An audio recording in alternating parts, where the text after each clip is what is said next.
রাসূল সাল্লাল্লাহু আলাইহি ওয়াসাল্লাম বলেন, 6টি জিনিসের যদি তোমরা আমার কাছে জামিন দিতে পারো, তোমরা যদি আমার কাছে 6টি জিনিসের অঙ্গীকার করতে পারো, আমি তোমাদেরকে জান্নাতের জামিন দিয়ে দিলাম, আমি তোমাদেরকে জান্নাতের অঙ্গীকার দিয়ে দিলাম। সুবহানাল্লাহ।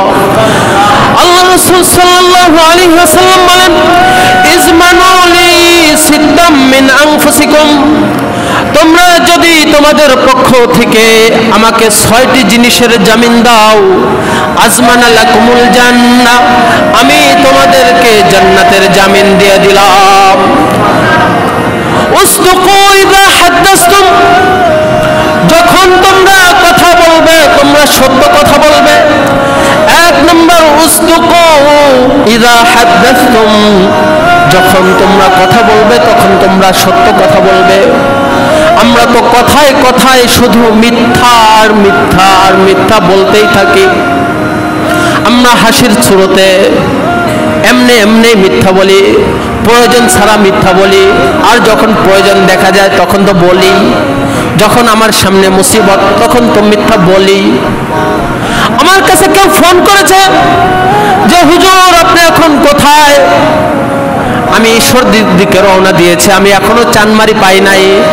আমি বলতেছি ভাই আমি পিয়ারপুরে আর 2 মিনিট, অথচ আমার সময় লাগবে এখনো 7 মিনিট। আমি বলতেছি আমি পিয়ারপুরে আর 2 মিনিটের মধ্যে চলে আসবো। আচ্ছা, আপনি যদি তাকে বলতেন ভাই আমি এখনো সারাঘাট আসি, আমার হয়তো 5-7 মিনিট দেরি লাগবে, তার যদি প্রয়োজন হয় সে কি চলে যাবে? কারণ আমি কেন বললাম যে আমি এই তো পিয়ারপুরে, কি প্রয়োজন? আমরা হাসির সুরতে অনেক মিথ্যা বলি।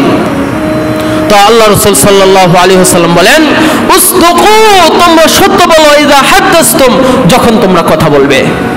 এই কথা বলার সত্যতার তোমরা যদি আমার নিকট জামিন দিতে পারো, আমি তোমাদেরকে জান্নাতের জামিন দিয়ে দিলাম। সুবহানাল্লাহ। ওয়াউফু ইযা ওয়া'আদতুম, আর যখন তোমরা কোনো বিষয়ের অঙ্গীকার করবে তোমরা সেই অঙ্গীকারকে পুরা করো। এই হাদিসের মধ্যে আল্লাহ রাসূল সাল্লাল্লাহু আলাইহি ওয়াসাল্লাম বলতেছেন, ওয়াউফু ইযা ওয়া'আদতুম, যখন তোমরা কোনো অঙ্গীকার করবে তখন তোমরা সেই অঙ্গীকারকে পুরা করো। ওয়া'আদু ইযা তুমিনতুম, আর তোমাদের নিকট যদি কোনো আমানত রাখা হয় তোমরা সেই আমানতকে আদায় করে দাও। 3 নম্বর, তোমাদের নিকট যদি কোনো আমানত রাখা হয় তোমরা সেই আমানতকে পুরা করিয়া দাও। ওয়াহফাযু ফুরুজাকুম, 4 নম্বর বিষয়টা খুবই গুরুত্বপূর্ণ বিষয়।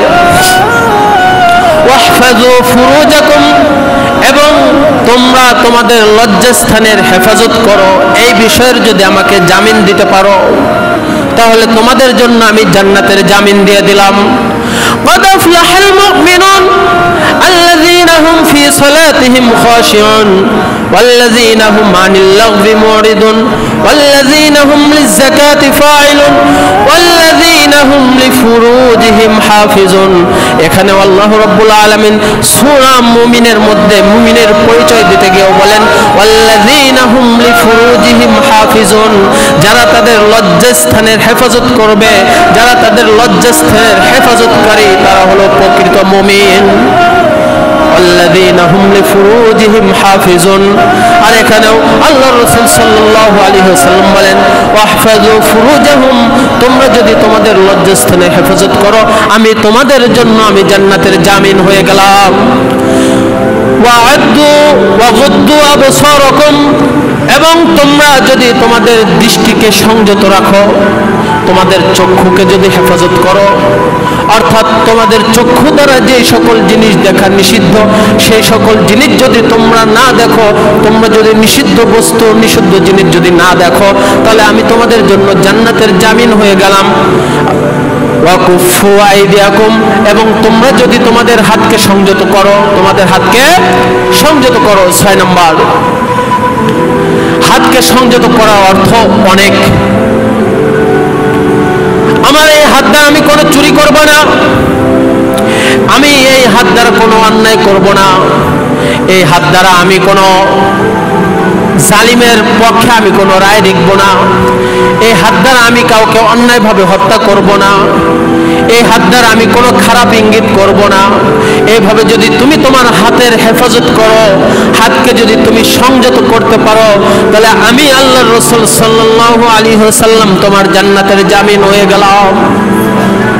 তাহলে কয়টা জিনিসের জামিন হতে হবে? 6টা। 1 নাম্বার, যখন কথা বলবা সত্য কথা বলবা। 1 নাম্বার, যখন কথা বলবা সত্য বলবা। 2 নাম্বার, যখন কোনো প্রতিশ্রুতি দিবা তোমরা সে প্রতিশ্রুতি পূরণ করবা। 3 নাম্বার, যখন তোমাদের নিকট কোনো আমানত রাখা হয় সে আমানত তোমরা আদায় করে দিবা। 4 নাম্বার, তোমরা তোমাদের লজ্জাস্থানের হেফাজত করবা।